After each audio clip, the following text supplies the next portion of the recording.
બરાબર. તો મતલબ તમારો કોઈ વીક પોઈન્ટ છે જ નહીં, તમે ગમે તેવા બોલરને તમે છક્કો મારી શકો. પછી બેસ્ટ ખેલાડી તમને જે ગમતો હોય એ કયો? મને રોહિત શર્મા બહુ ગમે. રોહિત શર્મા. હા, રોહિત શર્મા. હેલો ફ્રેન્ડ્સ, નમસ્કાર. ઇનસાઇડ ક્રિકેટ સ્ટોરીમાં આપનું તમારું બધાનું હાર્દિક સ્વાગત છે. આજે અમે આવ્યા છીએ કોતરવાડા અને એક એવા દિગ્ગજ ઓલરાઉન્ડર કે જેને આખું ભાભર ગજવી નાખ્યું છે, ભાભરનો કોહિનૂર કહી શકાય એવા વ્યક્તિ આપણી સાથે છે. તો આપણે સ્ટાર્ટ કરીએ. વેલકમ લીલાજી, તમારું ઇનસાઇડ ક્રિકેટ સ્ટોરીમાં હાર્દિક સ્વાગત છે. એમની વાત કરવામાં આવે તો એમની જબરદસ્ત જર્ની છે. તો કેટલાક આપણે પ્રશ્નો પૂછીશું લીલાજીને કે એમને પોતાની જર્ની ક્રિકેટની અંદર શરૂઆત ક્યાંથી કરી અને અત્યારે હાલ પોતે શું કરી રહ્યા છે. તો આપણે શરૂઆત કરીએ. તો પહેલો પ્રશ્ન લીલાજી આપણે એવો છે કે ક્રિકેટ રમવાનું તમે શરૂઆત ક્યારે કરી? આમ તો ક્રિકેટ રમવાનો મને બાળપણથી શોખ હતો. હું લગભગ 5મું ભણતો અને મને ક્રિકેટનો શોખ હતો. બરાબર. તમારી પહેલી શરૂઆત ક્યારે થઈ કે જ્યારે તમે પહેલા આપણે ગલી ક્રિકેટ રમતા હોઈએ, બરાબર, નાનકડું ખેતર હોય, ખેતરની અંદર ફૂલ ટચ દડા ઉપર આપણે રમતા હોઈએ, એ આપણી શરૂઆતની જર્ની કહેવાય.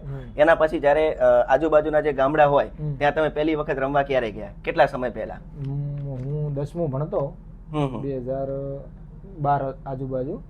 અમે અમારી ગામની ટીમ લઈ અને મિત્રો સાથે ગોલવી છે, સનેસડા એ આજુબાજુ ગામડામાં રમવા જતા. બરાબર. ત્યારે તમે કેપ્ટન હતા? હા, ત્યારે અમે કેપ્ટન બીજા ભાઈ હતા, પણ એમ કે પણ તમને સાથે રમવા લઈ જતા? પહેલાથી હું સારું રમતો એટલે મૂકતા મને એમ. બરાબર. હવે તમે પહેલા તો તમે દિવસે રમતા છો કારણ કે એ સમયની અંદર એટલી નાઇટો થતી નહીં. તો પહેલી તમારી નાઇટ ટુર્નામેન્ટ ક્યાં થયેલી, ક્યાં તમે રમવા ગયેલા? પહેલી અમારે આજુબાજુ ગામડામાં ક્યાંય ના થતી, પણ અમારે ભાભોરના બાલાજીનગરમાં થતી. ત્યાં મેં પહેલી જ નાઇટ અહીંયા રમવા ગયો ગામના બધા મિત્રો સાથે. બરાબર. હા, ત્યારે તમને યાદ છે કે ત્યારે તમે બેટિંગ આવી હતી કે નથી આવી? હા, બેટિંગ આવી હતી, પણ એમ કે છેલ્લે બેટિંગ આવી હતી. પહેલા અમારી ઉંમર થોડી નાની હતી એટલે અમે આમ કે મને પાછળ મૂકતા રમવા માટે. બરાબર. ઓકે. તો મતલબ શરૂઆત તમારી એવી રીતે થઈ.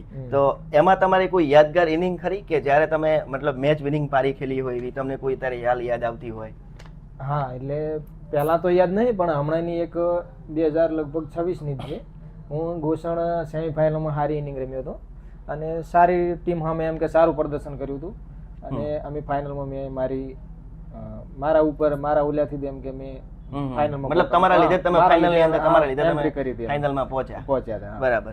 સૌથી બેસ્ટ એચિવમેન્ટ તમારું કયું રહ્યું અત્યાર સુધીનું કે જ્યારે તમે વન હેન્ડેડ તમારા સિવાય બીજા કોઈ ચાલ્યા ના હોય તમારી આખી ટીમમાં અને તમે એકલા આખી મેચ પતાવી દીધી હોય, એવું કોઈ તો એચિવમેન્ટ તમને અત્યારે યાદ આવતું હોય તો? હા, એવી એક હું ટુર્નામેન્ટ રમ્યો હતો અમારે બાજુના ગામમાં ગોલવીમાં. એ વખતે મેં એકલા હાથે જ મેચ જીતાડી હતી. સામે સારી ટીમ હતી, એમ કે આખા અમારા ઇલાકામાં થરાપટો સારો ગણાય. એ ટીમ આખી પેકને મેં એકલા હાથે હરાવી. બરાબર. એની અંદર તમને યાદ છે કે કયા કયા પ્લેયરો સામે હતા? સામે ભરત ઇન્દ્રમણા હતા, કલ્પેશ ઠક્કર હતા, વિષ્ણુ વડા હતા, ભાથીબા હતા. એ બધી સારા આમ કે બધા અહીંના લોકલમાં સારા ખેલાડી હતા એમ. સૌથી વધારે મુશ્કેલ તમને પડતું હોય રમવામાં, અમે ધારો કે કોઈ પેસ બોલર આવી ગયો હોય, ફેરવા વાળો આવી ગયો, લેગ સ્પિન કરતો હોય અથવા ઓફ સ્પિન કરતો હોય, એની અંદર તમને મુશ્કેલ ક્યારે પડે રમવું? મુશ્કેલ સૌથી એક યોર્કર બોલમાં પડે. બાકી તો બીજું બધું રમી લઈએ. મતલબ તમારી કોઈ લેગ સ્પિન આવે તો રિવર્સિપે મારી લઈએ. બરાબર. હા, બાકી ઓલે જે ઓફ સ્પિન આવે તો એમ કે કાપીને મારી શકીએ લેગમાં. બાકી યોર્કર બોલ એક જ એવો છે કે એને રમવામાં બહુ તકલીફ પડે. મતલબ તમારે બધા માટે પડે તકલીફ, મારા એક માટે ને બધા ક્રિકેટરો માટે એમ કે. બરાબર. તો મતલબ તમારો કોઈ વીક પોઈન્ટ છે જ નહીં, તમે ગમે તેવા બોલરને તમે છક્કો મારી શકો. બરાબર. ઓકે.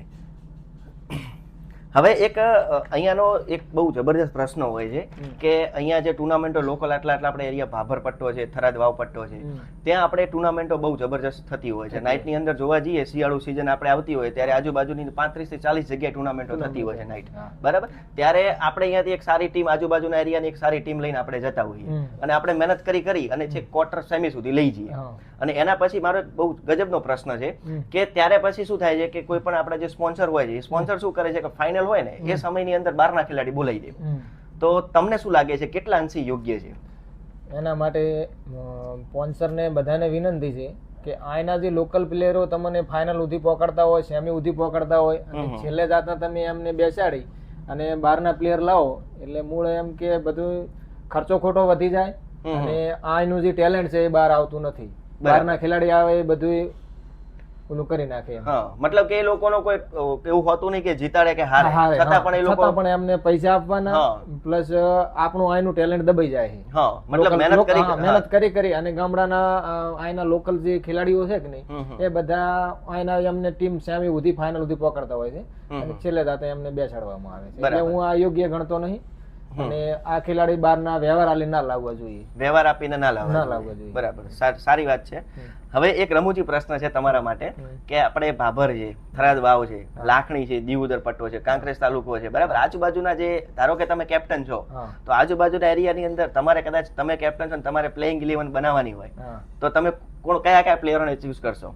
અહીંથી જો અમને કોઈ ટીમ માટેનો ફોન આવે કે તમે 11 લઈને આવજો તો હું ભરતભાઈ પેપરાલને ફોન કરું, ભરત ચમનપુરાને ફોન કરું, સુરેશ નાઈને ગોલવી ફોન કરું, શ્રવણ મલિંગા બલોદણને ફોન કરું અને ભરત વકીલને ફોન કરું, ધીરજ સનેસડાને ફોન કરું. આવા હેમંત પોલાડ છે, પછી મુકેશ ગોલવી છે, જીગર જીબડા છે, અમારા કનુજી કોતરવાડા છે, મુકેશ કોતરવાડા છે.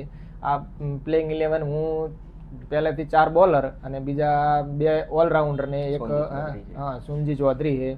આ બધાને હું લઈ જાઉં એમ કે મારી રીતે હું મારા ફ્રેન્ડ સર્કલમાં આવે અને બધા ખેલાડી પણ સારા છે. બરાબર, તો મતલબ આજુબાજુના એરિયાની અંદર સૌથી બેસ્ટ ખેલાડી આ છે અને એમને તમે સાથે લઈને જાઓ. અમારા એરિયાના ખેલાડી સારા. હવે આપણે આઈપીએલ ને લગતો એક પ્રશ્ન પૂછીએ કે સૌથી બેસ્ટ ખેલાડી તમને જે ગમતો હોય એ કયો?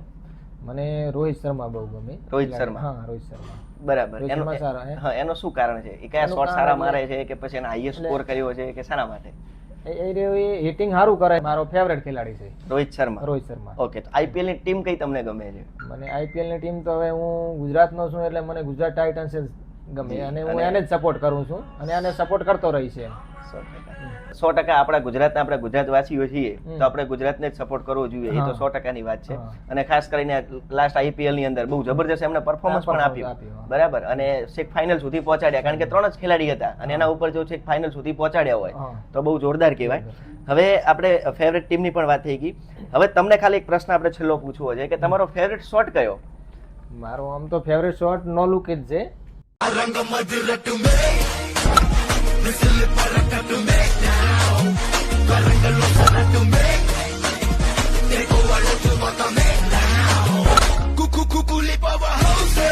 બરાબર, બાકી આમ રમી લઉં બધા શોટ, એમ કે રિવર્સિપ છે કે એવું બધા શોટ રમી લઉં હું. પણ એમ કે મને સૌથી વધારે ફેવરેટ શોટ મારો નો લુક શોટ છે. નો લુક શોટ. હા, નો લુક શોટ. હા, જોરદાર કહેવાય. અને મેં અમારી સામે પણ તમે ઘણી વખત નો લુક શોટ માર્યો છે અને બહુ ગજબ જ મારો છો તમે. કોઈ બી બોલર સામે મારેલો હા, છે. 100%. તો આ હતા આપણા લીલાજી કોતરવાડા. અમને આટલો જબરજસ્ત આપણને ટાઈમ આપ્યો તો લીલાજી તમારો ખૂબ ખૂબ આભાર. અને આપણી જે ચેનલ આપણે જે બનાવી છે તો તમે ખુદ તમારી રીતે શું કહેવા માંગશો દર્શક મિત્રોને કે આ ચેનલને સપોર્ટ કરો? આ ચેનલને સપોર્ટ કરો અને આ અમારા બધા લોકલ ખેલાડીઓ માટે સારો એમ કે આ ચેનલના લીધે અમને સપોર્ટ મળશે અને